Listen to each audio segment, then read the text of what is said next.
Shalom, graça e paz, povo de Deus, graça e paz, filhos da luz. Nós hoje estamos aqui sobre o Monte do Precipício, aqui na cidade de Nazaré. Temos aqui ao fundo a cidade de Nazaré. Estamos aqui tendo às nossas costas o Monte Tabor, aonde Jesus transfigurou-se. Aqui à nossa esquerda nós temos o Vale de Jezreel e ali adiante o que a Bíblia chama de Vale do Meguido. E hoje eu quero fazer uma meditação com vocês aqui, pois daqui de cima desse monte, quando Jesus inaugura o seu ministério aqui na terra, vindo do lado de Caná da Galileia, ele volta aqui para Nazaré, local onde ele foi criado pelos seus pais. Ele vai à sinagoga e abre o livro de Isaías e lê no livro de Isaías toda a palavra profética que só o Messias poderia falar. Ele toma o rolo do livro, lê aquela palavra e ao terminar de ler aquela palavra, ele fecha o rolo do livro e diz: hoje se cumpriu essa palavra, declarando ali que ele é o Messias. Pediram confirmação, ele disse: eu sou o Messias. Tentaram jogá-lo daqui de cima. A palavra de Deus diz que Jesus escapou das suas mãos e foi embora. E ao descer daqui, Jesus foi morar em Cafarnaum. Mas algum tempo depois, andando por toda essa região da Galileia, Jesus resolve fazer algo tremendo nessa região aqui, e justamente ali em cima do Monte Tabor, chamado Monte da Transfiguração. Jesus leva consigo 3 dos seus discípulos, e esse texto está aqui em Mateus capítulo 17, a partir do versículo 1, e diz aqui: Jesus tomou consigo a Pedro, Tiago, a João, e os levou a um alto monte, e foi transfigurado diante deles. Seu rosto resplandeceu como o sol, e as suas vestes tornaram-se brancas como a luz. E eis que apareceram Moisés e Elias falando com ele. E respondendo Pedro, disse a Jesus: Senhor, é bom estarmos aqui. Se queres, façamos aqui 3 tendas, uma para ti, para Moisés e uma para Elias. Estando ele ainda a falar, eis que uma nuvem brilhante os cobriu, e vindo da nuvem uma voz que dizia: este é o meu filho amado em quem tenho prazer, escutai-o. Quando os discípulos ouviram isso, caíram sobre seus rostos e ficaram grandemente atemorizados. Jesus se aproximou e tocando-os disse: levantai-vos e não temais. E erguendo eles os olhos, a ninguém viram senão a Jesus. Enquanto desciam do monte, Jesus lhes ordenou dizendo: a ninguém conteis a visão até que o Filho do Homem ressuscite dentre os mortos. Uma coisa tremenda durante todo o ministério de Jesus é que Jesus, em todas as suas mensagens, ele nunca usou o termo assim: quando vocês morrerem, quando vocês sofrerem. Não. Jesus nunca tratou os seus discípulos, aqueles que o seguiam, como alguém que iria enfrentar uma morte. Porque a morte é algo que veio à vida do homem após o pecado. E o princípio dessa morte é o fim de toda uma vida daquela pessoa. Mas quando Jesus vem, e ele vem para pagar o preço por nós, ele vem para redimir esse homem, pagando o preço que ele mesmo havia estabelecido lá no Jardim do Éden. E por isso mesmo, a primeira coisa que ele vai fazer é tirar dos seus discípulos, é limpar seus discípulos de toda a cultura religiosa negativa, limpar os seus discípulos de toda a cultura fantasiosa, para que eles estejam prontos a crerem absolutamente, plenamente, completamente, totalmente na sua palavra e andar segundo o reino de Deus, multiplicando esse reino de Deus em todo Israel e nas nações pela face da terra. Uma coisa que eu quero destacar aqui, Jesus precisava limpar esses discípulos de uma maneira tão tremenda que eles parassem de ficar o tempo todo sendo assaltados pelo inimigo na sua alma com relação a uma série de fábulas que havia no meio do povo. Vocês vão ver que quando Jesus atravessava o mar da Galileia, ele subiu ao monte para orar, depois de ter estado com ele durante o dia, eles pegam o barco, vão atravessando o mar da Galileia, o mar da Galileia começa a ficar muito agitado por causa de uma tempestade, eles estavam a ponto de morrer naquele mar, e Jesus vem andando sobre as águas, e eles, na mesma hora que viram o vulto de Jesus, eles colocaram para fora uma parte das suas crendices, das fantasias culturais que havia dentro deles e gritaram: é um fantasma, é um fantasma. Foi preciso Jesus dizer: não sou eu, mas se é tu mesmo, Pedro gritou, então manda eu ir ter contigo. Havia muita coisa no meio deles que precisava ser vencida. Havia uma crendice, por exemplo, de que toda pessoa que morria, até 3 dias depois, a alma dela podia voltar ao corpo e a pessoa viver. Foi por isso que Jesus, ele mesmo sabia que Lázaro estava numa situação difícil e ele mesmo disse: olha, Lázaro está doente, aí daqui, mas Senhor, e tal, nós precisamos... Não, Lázaro morreu, mas se ele morreu, por que temos que ir lá? Ele disse: Lázaro está morto e nós vamos lá para glorificar o nome do Pai. E por que Jesus só chegou no 4º dia? Por causa dessa crendice que havia no meio do povo, de que até 3 dias alguém podia simplesmente voltar a viver, do espírito dela, a alma, voltar a entrar no seu corpo. Então Jesus tinha que limpar a alma dos seus filhos e de uma maneira tremenda mostrar que ele, como Messias, ele veio redimir todo o seu povo e ao mesmo tempo dar ao seu povo a convicção, a certeza absoluta de qual seria o futuro deles. Por isso, ao subir com eles ali no Monte Tabor, Jesus vai se transfigurar, Jesus vai abrir as dimensões diante deles, de tal maneira que a vida do outro lado, a vida verdadeira do outro lado, se manifeste, e Elias e Moisés conversando com Jesus, para que os 3 líderes dos 12 vissem aquilo e tivessem a convicção do que Jesus estava trazendo a eles. Então, parem para pensar nisso. Por que Jesus teve que fazer aquilo? Para mostrar para eles que eles não passariam por uma morte. Porque a coisa que mais atormenta o ser humano depois da queda chama-se morte.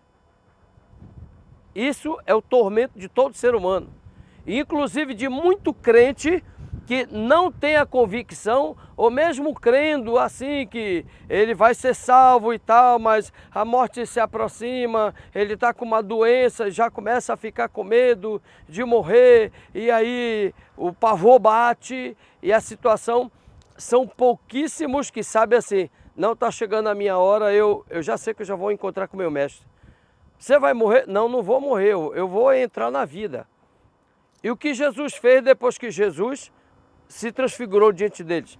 Jesus passou todo o tempo que ele esteve com seus discípulos, sempre se referindo a eles da seguinte maneira: quando vocês entrarem na vida.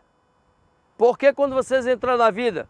Porque eu mostrei para vocês o que é a vida. Eu mostrei para vocês que vocês não vão enfrentar morte.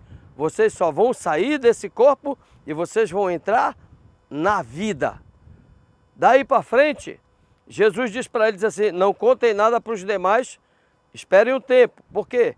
Jesus, depois de pagar o preço da cruz do Calvário, ele ressuscita no 3º dia, volta e começa a se apresentar mais vezes no meio dos discípulos, inclusive comendo com eles, Tomé, que ficou com dúvida se era ele mesmo, ele disse: vem aqui, Tomé, toca aqui nas minhas chagas, toca em mim. E mostrou que era ele. Ao mesmo tempo ele desaparecia ali, passava pelo meio das paredes, mostrando para eles o seguinte: vocês terão exatamente esse corpo glorificado e vocês não passarão por uma morte, vocês só entrarão na vida. Parem para pensar numa coisa. Imaginem que depois desse tempo, os 12 discípulos de Jesus saíram para pregar o evangelho por toda essa região e fora de Israel, debaixo de uma coragem tão grande que podiam dar qualquer aviso para eles: olha, não vai para tal canto que tu vai ser morto. Não vou morrer, eu sei em quem eu tenho crido, eu sei qual é a minha herança, e eles não temiam morte em lugar nenhum. Pedro chega ao ponto de quando diz assim: você vai ser crucificado igual o seu mestre, então me crucifica de cabeça para baixo, que eu não quero usurpar uma experiência do meu mestre. Para ele, tanto faria se fosse de cabeça para baixo, de outro jeito, tanto faria. Por quê? Porque eles tinham a convicção de que a única coisa que aconteceria com eles seria: eu vou sair desse corpo, eu vou sair dessa dimensão física e eu já vou entrar na vida. Vou falar com o meu Senhor, vou falar com Moisés, vou falar com Elias, vou rever todo mundo que está lá. Eles perderam completamente esse temor. Hoje eu quero passar isso para você também. Desde que eu tive essa revelação do Senhor, dessa palavra, já há muitos anos atrás, eu passei a acompanhar muitas pessoas, tanto familiares meus, como irmãos da igreja, discípulos, e pude ter o prazer de Deus de conviver com algumas pessoas que chegou o tempo de dizer assim: pastor, eu estou indo, eu estou partindo. Quando? Eu já vou, por esses dias, Deus vai me levar e eu já estou pronto para ir rever meu Senhor. Agora, por último, tenho 2 exemplos. Uma irmã da igreja que ela, alguns anos atrás, ela teve parada cardíaca, teve morta, né? E nós fomos ao hospital, a igreja toda orando por ela. O presidente do nosso ministério, o apóstolo René Terra Nova, adentrou o hospital para impor as mãos sobre ela. O médico disse: não adianta mais, ela já está morta. E a igreja na frente, orando para que Deus trouxesse ela à vida. E o presidente entrou, impôs as mãos e a igreja fora, em unidade e concordância, orando para que Deus trouxesse ela de volta. E Deus a trouxe, e ela agradeceu a Deus porque ela havia pedido a Deus, quando entrou naquele hospital, que Deus não a levasse enquanto ela não visse os filhos dela chegarem à maioridade. Agora, o ano passado, já os seus filhos estando perfeitos, ela teve um problema parecido com o anterior, e quando ela foi para o hospital, ela foi na convicção de que daquele hospital, aquele ser que ela estava vivendo naquele momento, não voltaria. Mas uma coisa tremenda, ela se preparou toda, ela se embelezou toda, foi para o hospital e entrou no hospital dizendo para o médico: eu sei que hoje eu vou me encontrar com o meu Senhor, mas eu quero me encontrar com Ele assim, bem apresentável, quero encontrar com Ele linda e quero ouvir as boas-vindas dele para mim. E foi e não saiu. Outro exemplo foi meu pai, chegou comigo, foi almoçar na minha casa, depois de ter almoçado comigo, me chamou para sair um pouco fora, me deu um abraço e, como ele carinhosamente me tratava, me chamava de Negão: Negão, vem cá que o papai quer falar algo contigo. Saímos para fora e disse assim: Negão, te prepara porque o papai está partindo. Que é isso, pai? Agora você quer? Não, meu filho, meu tempo aqui acabou. Filho, não tem mais nada para fazer aqui. Eu não tenho mais prazer nenhum de viver aqui, eu já sei, meu tempo acabou e eu estou indo, meu filho. Ele usou uma linguagem engraçada, ele foi caminhoneiro muitos anos, usou até uma linguagem engraçada falando de: eu vou emborcar. O senhor tem certeza disso? Tenho. Se prepara. Uma semana depois, ele entrou no hospital e não saiu mais. Então, pessoas que têm a convicção do que Deus lhes disse, do que Deus lhes preparou e que por isso mesmo elas não temem passar desse tempo. Não temem sair daqui, dessa dimensão, e entrar na outra dimensão, que é a dimensão da vida. E isso Jesus veio e provou para os seus discípulos ali em cima daquele monte. Depois, ele provou novamente após a ressurreição. Hoje eu quero deixar essa mensagem para você. Para que você, não estou querendo dizer que você não cuide da sua vida, da sua saúde, não é isso, tá bom? Eu quero dizer que você tenha sempre diante de você que Deus, o Senhor que te criou, que te mantém vivo e que pagou por ti esse preço na cruz do Calvário, é Ele quem conduz a tua vida. Então seja sempre corajoso diante de qualquer situação, principalmente que Deus colocar sob a sua responsabilidade. E saiba que a promessa da palavra de Deus é viva. Por isso Jesus só saiu daqui quando ele viu que os seus discípulos estavam prontos. Ele disse, vocês já estão limpos. Não tem mais nada de crendice, nem de cultura aversa à minha palavra que possa prejudicar vocês. Vocês já estão limpos pela palavra que eu falei para vocês, por tudo que eu mostrei para vocês. Eu hoje quero compartilhar um pouquinho dessa experiência maravilhosa que Jesus também tem me dado. E eu tenho orado a Ele para que, quando o meu tempo também estiver lá chegando, que Ele vá me dando um toquezinho e tá para me preparando, para deixar a família toda em dias, abençoar todo mundo, para entrar na vida. Não é para morrer, é para entrar na vida. Então se prepare para que um dia você também tenha essa experiência maravilhosa com o Senhor Jesus. Amém? Deus te abençoe, a graça, a misericórdia, a compaixão, a bênção, as benignidades, a fidelidade do Senhor sejam contigo, com a tua família e com a tua descendência, em nome de Jesus.